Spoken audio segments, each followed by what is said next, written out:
देश की सबसे बड़ी अदालत सुप्रीम कोर्ट के चीफ जस्टिस डीवाई चंद्रचूड़ जब से सीजीआई बने हैं तब से अक्सर चर्चा में रहते हैं। उनके खास और बड़े फैसलों के साथ साथ उनकी टिप्पणियां भी सोशल मीडिया पर आए दिन वायरल होती रहती हैं और उन्हें लेकर लगातार चर्चा रहती है।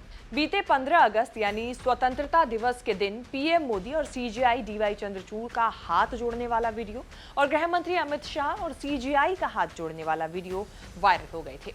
इस बीच एक बार फिर सुप्रीम कोर्ट की एक बड़ी टिप्पणी की चर्चा हो रही है। दरअसल पिछले दिनों केंद्र सरकार जजों के लिए एक एसओपी यानी स्टैंडर्ड ऑपरेटिंग प्रोसीजर लेकर आई, जिसे सुप्रीम कोर्ट ने खारिज कर दिया और सीधे जवाब में कहा कि वो खुद एसओपी बना लेंगे।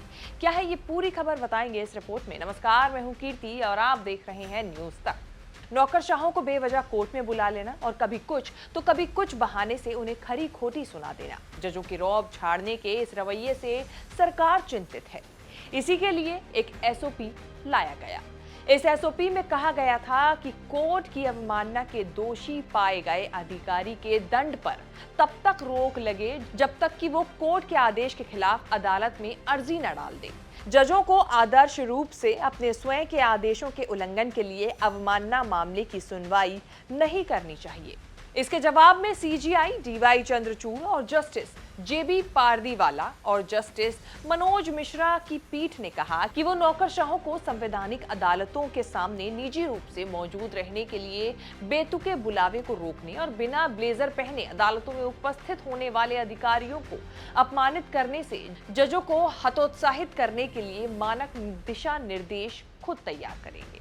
इस तरह से सरकार के एसओपी को खारिज कर दिया गया। सीजीआई चंद्रचूड़ को बेबाकी के साथ और कड़े फैसले लेने के लिए जाना जाता है। पिछले दिनों चीफ जस्टिस डीवाई चंद्रचूड़ ने मणिपुर कांड को लेकर सरकार को फटकार लगाई थी। चीफ जस्टिस ने कहा था कि आप इस बात का हवाला देकर पल्ला नहीं झाड़ सकते कि देश के बाकी राज्यों में भी महिलाओं के खिलाफ अपराध हो रहे हैं। पिछले साल 9 नवंबर को चीफ जस्टिस का कार्यभार संभालने वाले डीवाई चंद्रचूड़ ने इंडिया टुडे को दिए एक इंटरव्यू में भी कहा था कि उन्होंने कभी किसी के दबाव में काम नहीं किया है। उनके जहन में कहीं ना कहीं ये सवाल होगा कि क्या भारत के सुप्रीम कोर्ट के जजेस पे दबाव रहता है, सीधे तौर पे सरकार से दबाव रहता है कोई ना कोई फैसला देने के लिए। इस सवाल पर बतौर चीफ जस्टिस चंद्रचूड़ आपकी क्या राय? मैं कहता हूँ दबाव का सवाल ही नहीं होता। आपने अभी थोड़ी देर पहले इलेक्शन कमीशन के निर्णय का जिक्र किया।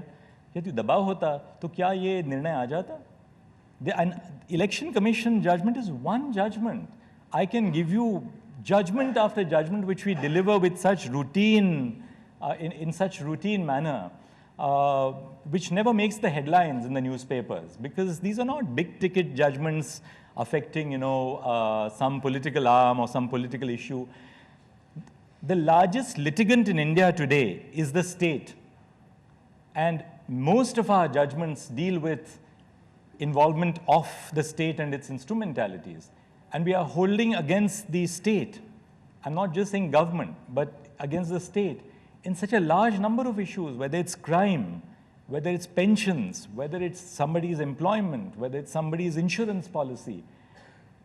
And I don't think that even the government in that sense, and let me be very candid about it, that there is a certain robust nature of our own democracy which we must have trust in. We are now living in an age, because of social media, where we have grown increasingly distrustful of public institutions. But we must also understand that over the last 70 years, our democracy has developed very clear and defining lines of the separation between the executive, the legislature, and the judiciary. And I do believe that there is absolutely no issue. We are constantly holding government to account. Courts are speaking truth to power. And I don't think governments are also concerned about it, so long as they know their field of demarcation and we know ours. And we know which is the line which separates, say, policy from law, politics from law. Obviously, in some cases, the line is not as easy to define as it would appear in a textbook. But we have to do that exercise, however difficult that exercise is. पिछले दिनों स्वतंत्रता दिवस के दिन chief justice D Y Chandrachud का प्रधानमंत्री को हाथ जोड़ते हुए ये वीडियो वायरल हुआ था। पीएम के भाषण की वो लाइन हम आपको सुनाते हैं जिस पर चीफ जस्टिस ने हाथ जोड़े थे। हमने मातृभाषा में पढ़ाने पर बल दिया है, मातृभाषा में वो पढ़ाई कर सके उस दिशा में। और मैं भारत के सुप्रीम कोर्ट का भी धन्यवाद करता हूं कि भारत की सुप्रीम कोर्ट ने कहा है कि आप जो जजमेंट देंगे उसका जो ऑपरेटिव पार्ट होगा वो जो अदालत में आया है उसकी भाषा में उसको उपलब्ध होगा। मातृभाषा का महात्म्य आज बढ़ रहा है। इसके अलावा गृह मंत्री अमित शाह और चीफ जस्टिस डीवाई चंद्रचूड़ का एक दूसरे को हाथ जोड़ने वाला एक और वीडियो भी सोशल मीडिया पर वायरल हुआ था। आप देख सकते हैं कि किस तरह से गृह मंत्री ने उनका स्वागत किया। इससे पहले भी डीवाई चंद्रचूड़ अपने कई खास फैसलों को लेकर चर्चा में रहे हैं। उन्हें दूसरे अलग चीफ जस्टिस के रूप में देखा जा रहा है। आपको हमारी ये रिपोर्ट कैसी लगी, हमारी ये जानकारी कैसी लगी, कमेंट करके जरूर बताएं। बाकी देश और विदेश से जुड़ी तमाम बड़ी खबरों के साथ अपडेट रहने के लिए देखते रहें न्यूज़।